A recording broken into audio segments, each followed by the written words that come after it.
conversations that come to you as an afterthought. This is But Seriously, We Mean It. We're just two curious people with lots to say about anything and everything. No, but seriously, we mean it. You know, when I was growing up, I've always felt like there was such a confusion when it comes to dark-skinned. There's a lot of people that I look at and I think, okay, this person is dark-skinned, but in their context, they think that they fall under light-skinned. So I just wanted to know, in the context of South Africa, do we really know what dark-skinned is? Yeah, that's the conversation that we're having today. So I just want to understand, what is dark skin and what are the different shades of dark? I'm so glad you mentioned different shades of dark. I'm probably not the best person to unpack this because I have my own understanding and interpretation of dark. Sometimes I find people dark-skinned, but they're a lighter shade of dark. So I regard them as dark. Dark-skinned. And then you get chocolate brown, dark skin. Okay. And I think South Africa is rich with different shades of dark. And that's why you even find that even in the palettes that we use for our foundation, for our mandisi makeup generally, you find that in South Africa, you find the darkest of the dark. If you're lucky, though. We have a range of, but I feel like sometimes you have to mix. P. That's the problem. How has your experience been with going to look for foundation at a store? Have you? I bought 3 wrong shades this year. Okay, I could attribute that to me not knowing my shade. But even the people helping you also don't know your shade. Because just because you are dark-skinned, they think, they just give you. It's very difficult for you to find the perfect shade unless you mix. Okay, let's quickly move away and detach ourselves from the makeup conversation. I know we're going to find ourselves there anyways, but maybe we are reducing this to just finding your perfect shade of foundation, and that's not where we're supposed to be starting. But the conditions around you growing up, you'll find that ni bathathu mhlambu kokwenu, and you're the darkest kokwenu, but you're not the darkest of dark-skinned people. And then and the inverse is also true. You're the lightest kokwenu, but you're not really light-skinned. I think that's where sometimes people get it wrong. And because maybe you grew up in a certain home and they're like, okay, cool, everyone else is dark, like chocolate brown dark, and then you are dark, like really dark. Okay, you're not on the extreme side of dark. So when you got into the world and people start telling you that you're dark, you start having to go through the phase of experiencing what dark-skinned people experience. And I don't think, because that's why you find that some people who are dark regard themselves as light. But I don't know what that is. I don't know what that is, how they got to that conclusion. Because apart from upbringing, there should be something else. So maybe let's talk about dark skin without comparison and then dark skin in comparison. Okay. So we will definitely also tap out of South Africa and move on to other spaces, and we'll go international with some of the well-known people that have been at the forefront of this conversation of dark skin and speaking openly about some of the challenges or the best things about living as a dark-skinned woman in the 21st century. And I think let's start there.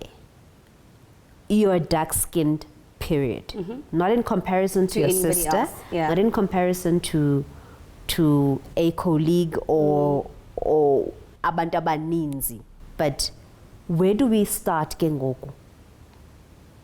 When we show these different shades, right? Uqalaphi udark kuwe. Okay, the scientific The scientific one is that you use the cardboard color, which, if you look at it, it's actually caramel. So a lot of people who are caramel do think that they are light-skinned, but they say if you're not lighter than that shade, then you are definitely dark-skinned. So if you're not lighter than the shade that's been scientifically proven to be dark. Yes. You're dark or light. If you're not darker, if you're not lighter than that, you are dark-skinned. Okay. And that paper is caramel. So I think that's where the confusion comes in, because a lot of caramel people in South Africa, I think they call a lot of them yellow bones. As soon as you're caramel, I know. So with the yellow bone conversation, I cannot spot or yellow bone. I know.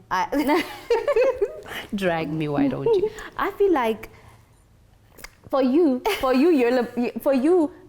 somebody is not yellow bone until they are like extremely light skinned. Yes. There's certain people that I've shown you and I'm like, this person, like when we're speaking about people, I'm like, this person is light skinned, and you're like, no, they're not light skinned. And I'm like, what do you mean? So back to your scientific experiment. Yes. The person osubun bonisa yena, are they caramel or lighter? Because that's what will help us. Yes. They usually, in my eyes, sometimes, okay, I've found myself in a lot of situations, not only with you, where I'd be like, Batu's Bambani, and like, Lom shop, and they're like, Mkabe. And I'm like, yeah, because in where I grew up, people who are slightly lighter were usually considered Mundom Shopi. Because we grew up in a place where dominantly a lot of people were dark, like chocolate dark. So on the kulem nax ekhaya, ndingunomdagazana. Because I was dark-skinned. Okay. Right? And I also want us to talk about experiencing changes in your complexion, your body as you grow up, and having to now get used to being a different kind of dark, which wasn't what you were used to before. And we experience this even with our treatments. So, you don't really put much care into what you apply on your skin. So you just do your petroleum jelly and you're done. Or you apply whatever, but you're not really finicky with what goes onto your skin. And then when you grow up, so you're now conscious of the fact that you're aging, you need to take heed of your collagen and all that stuff. Then you start going into specific treatments. Sometimes those treatments reveal your truest complexion, and other times they help you recover from a complexion also comfortable ngayo, to give you something better or a different shade of dark but better version of your skin. I also want to understand the psychology of experiencing that change, because for me it was a bit of an adjustment to hear that no, you're not that dark, but ben kule dark, like you were dark. And then people also make it sound like you did something. Like, why do you look light? Or you're lighter. Or you're pregnant. But I don't. Oh, you're pregnant. How you just slip that one in there? Yeah, people say that all the time. Why does it feel like kubangati you've done an injustice to the community of dark-skinned people and you've deserted them? Ngati you're no longer a part of this family. And I'm just like, do you understand that I am probably still trying to accustom myself to this new skin tone? I think they think you did something to yourself because as a dark-skinned woman, you're always expected to want to aspire to be lighter. So as soon as you're using these products that make you a bit lighter, it's almost like it's an achievement of some sort. I don't know a better way to put it, but it's like, okay, you've moved. As soon as you are on the lighter side of the complexion, you are soba mutli, in other words. But and I also find the opposite to be true, that omnyamduzoti hayi ngeke ubumhle kakhulu ngobumnyama. Really? People say that, and it's almost like but how do you not know Or how are you so sure that I did something? Because they expect you to do something. It's not, you're not supposed to love yourself in your dark skinned most of the time. They expect you to want to aspire to be lighter than you already are, which is why some people would run away from being boxed into this whole dark skinned community thing, if I might say. So how do you run away from being boxed? What does that even mean? Like you're not dark skinned, or you don't want to be categorized as dark skinned, or. But also, let's be real. In terms of being dark skinned, there's certain things that shouldn't. I know we've said them for a long time, right? Like when you see a dark skinned, beautiful woman, what do you say? When you see a dark skinned, beautiful woman, what do most people say? No, that's not what a lot of people say. But I feel like that's not what a lot of people say. A scam. It's not. What do they say? What? In English, you're pretty for a dark-skinned girl. No, let's reflect. You've never heard people saying that? No, I've heard people say, is that normal? Is it a description? No. When you say light-skinned, beautiful woman, what do you say? She's a beautiful light-skinned woman. Is that what you say? No. When you say somebody itaki elihle, you're trying to say in your type of complexion, you're not supposed to be beautiful. So for the fact that you're beautiful, okay, exactly. No, but don't people just, no, wait. I've heard no. Ulidaki elihle. Please think about it and explain what does it mean? If I say to you, ulidaki elihle, what does it mean? You're not meant to be beautiful because of your complexion, but wow, your features. Wow. No, but okay, I've always understood it that way. Wait, I think I've never really put thought into it. Now I'm trying to think, have I ever said it? I usually just hype up women a lot. Like I get excited when I see a beautiful woman. It's a because South Africa has got beautiful. Yeah. It's breathtaking. Yeah. So South Africa has really I cannot remember a time where I'm like, she's a beautiful light-skinned woman. It's always usually she's so beautiful. I've never heard she's a beautiful light-skinned woman. I've never heard that. But I've heard the other one. That is strange. So, you've never thought about it that way? I've never thought about it that way, because for me, when someone says ulidaki, no, not that it's a compliment, ne? It's they are describing, I guess, mhlambi okay, in that context, yes, no, that's different. I feel like that context is different. That's you describing the person. Yes. I'm meeting you for the first time. Yes. You're dark skinned and you're beautiful. And I'm like, wow, you're such a, I don't know if it's, is it okay? Is that what? term to say ulidaki? No, I now it's not. No, it's definitely not, because I feel like I never really thought about it, because nyani, if uzoti, yes, awusemhle for itaki. And you find that the person ochoyo nabo, they fall under they don't know. They don't think so. But they don't know. They do not think so. I really do think that we don't know. Are we naive? We choose to be sometimes. I think it serves you better to think that you're on the. I don't know. It serves you better to think and be under the illusion that you are on the side of the people that seem to be the most preferred for your own self-esteem. Are we ignorant? Yes, we are. Just like that How term. dare I not know that we are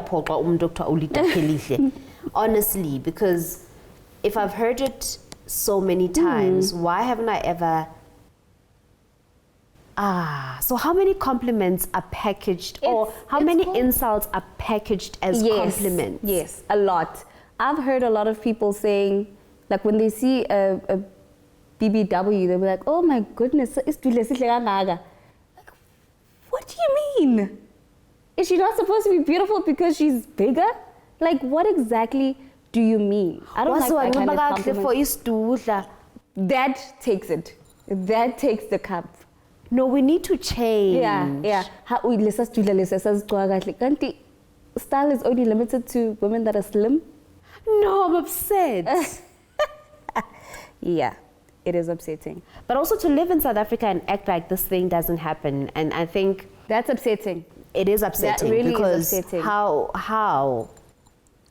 Sometimes we choose to be ignorant, and because it serves us.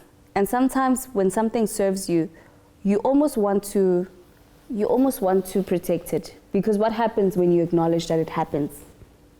Does it mean that you're on the side of saying, I will not stand for this, or you just going to be like, it doesn't happen to me, or you guys, I don't know. I want to highlight something that I think is probably going to be good for us to reflect on. You've found yourself on either side of the fence, where you're either the one, Olidaki, who has been put on a pedestal because you're dark-skinned wena umhle. Because you find this in different spaces. Yes, elokishini, ezilalini, edolophini, azifani i-contexts zethu. Ezilalini ndingafika ndibe mhle, yo mhle nomdakazana ufana notatakhe. And it makes someone else who's light-skinned feel like they're not as beautiful. And then you move on a dolopini, oh girl, yellow bone, you look so gorgeous, and you have been on the side where you have been socially accepted, or you've been put on a pedestal. Now I think the onus is on us to reflect and say, how have we enabled this thing, Tina? And to be honest with how we feel, because that's where we start defending or running away from realities that surround colorism. What's this? Privilege, where you deny that such things exist, and you're denying because you're trying to rectify some of the things that you did where you felt like you were at fault, where people put you in a very uncomfortable position and they sort of uplifted you because you were whatever was deemed as acceptable or most preferred in society, or space as because I feel like even when we go to the dark-skinned people only, there's also different types of dark-skinned people that are acceptable. Like if you're dark-skinned and you have features that are acceptable, that's okay. Have you seen, because there was once this trend of saying let's celebrate dark-skinned women, and then they would have the ones that are your video vixens. Yes. The ones that have almost European features. But at what point do we look at a dark-skinned woman that has full lips, that has the features that you guys always see, deem as ugly, and then celebrate that too?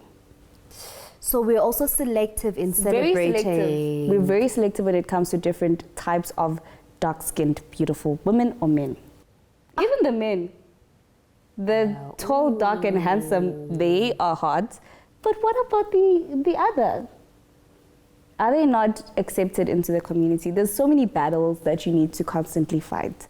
You're dark, you're beautiful, okay, cool. You're dark, you have features that are not accepted, you still have to fight another battle. Also, in a world that's changing trends all the time, where you're the hottest thing right now, and then cheeky, heavy, you're no longer any trend. What feeds into what fulfills you in identifying yourself? Because I also think that's what informs your choice in engaging in such conversations and being honest when you engage in such conversations. I remember seeing a tweet by Uzamantungwa, and she was talking about how I mean, in South Africa, she's very big in the space of property, ne? But she was talking about how she always struggles to find a makeup artist ekwazi ukwenza ubuso bakhe, and she's beautiful dark, ne? But I was like, you know, when you fancy someone's struggle, you're like, oh, nice life problems. And it's really not a nice really life problem for her. But I'm like, what I would not do to get that tone of dark. Yeah, but in reality, she had to live with the shame of it all, because she would be constantly shamed in every community because she's that dark-skinned. Okay, let's wrap it up this way. Let's put up that swatch and the board or choyo and the color, and you'll let's realize look that at most people fall under. And reflect on your comments about dark-skinned people. Reflect on your compliments, man. This is also what I think is that's my takeaway from this engagement. That sometimes be very careful of how you compliment people. Yo, why are they conditional? And this thing also, it happens with light-skinned women, where people will be like, no, but if she was darker, she'd be ugly. How do you know? She's never been dark. How do you know that she'd be ugly if she was dark? So it's just celebrate, just compliment somebody the way Angakona. If she's beautiful, just say that she's beautiful. Don't just say, yo, if only she was dark, what are you saying? Why would she be dark? Like, what exactly are you saying? So let's reflect and let's learn about what to say and what not to say. We're obviously going to speak from the context of South African women because we're women, but it would be very interesting to know what men the male feel perspective. And what their experiences are with this whole conversation around dark skin. Are they even aware of their shade of dark themselves? And if so, how has this been for you growing up and embracing your identity and the shade your skin sako? There was an uncle of mine who's very dark.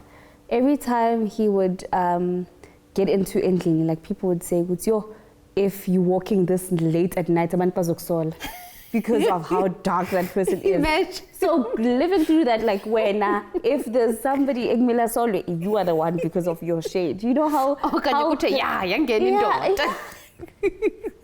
People, guys, she's with toxic. Anyways, I think